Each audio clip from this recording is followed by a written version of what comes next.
प्रिय विद्यार्थियों, पिछले वीडियो में हमने लॉक के विचारों पर चर्चा की थी। आज लॉक के समझौते पर हम चर्चा करेंगे। लॉक के अनुसार प्राकृतिक अवस्था में मनुष्यों के बीच दो समझौते किए गए। पहले समझौते के द्वारा प्राकृतिक अवस्था का अंत कर समाज की स्थापना की गई। पहले समझौते के द्वारा मनुष्य निश्चित करते हैं कि वे अपने संबंध में व्यवस्था करने का अधिकार समाज को देते हैं।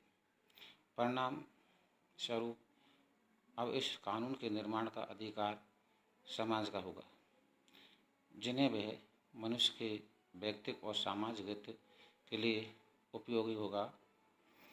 दूसरे प्रकार का समझौता वह है जो समाज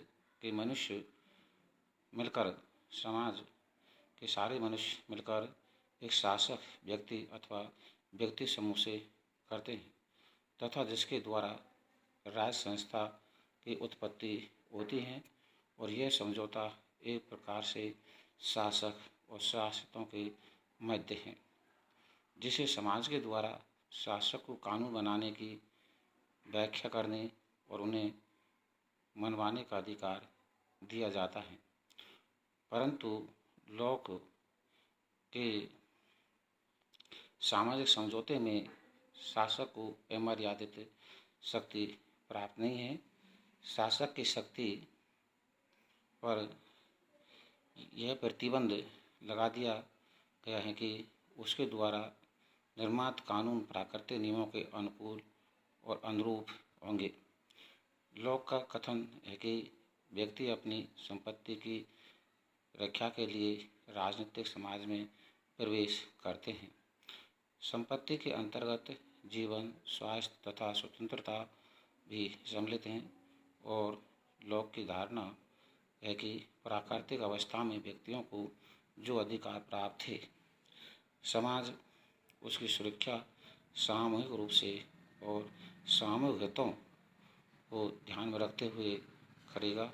इस प्रकार सरकार व्यक्तियों के जीवन, स्वतंत्रता और संपत्ति की रक्षा की गारंटी लेती है। लॉक के सामाजिक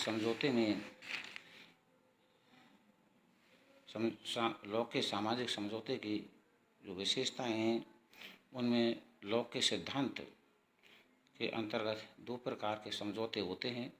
पहले समझौते के द्वारा तो एक समाज की स्थापना की गई है और दूसरे समझौते के द्वारा शासक व शासित के मध्य निश्चित करते हुए सरकार की स्थापना की गई है।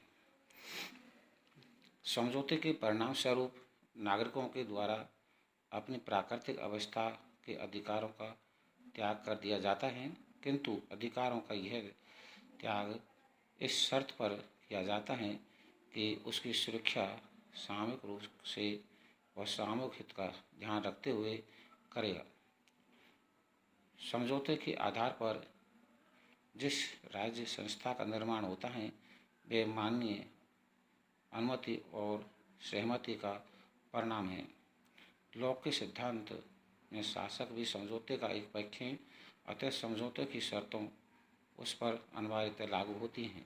इस प्रकार लॉक एक निरंकुश राजतंत्र नहीं वरन एक सीमित राजतंत्र के पक्ष में है। धन्यवाद।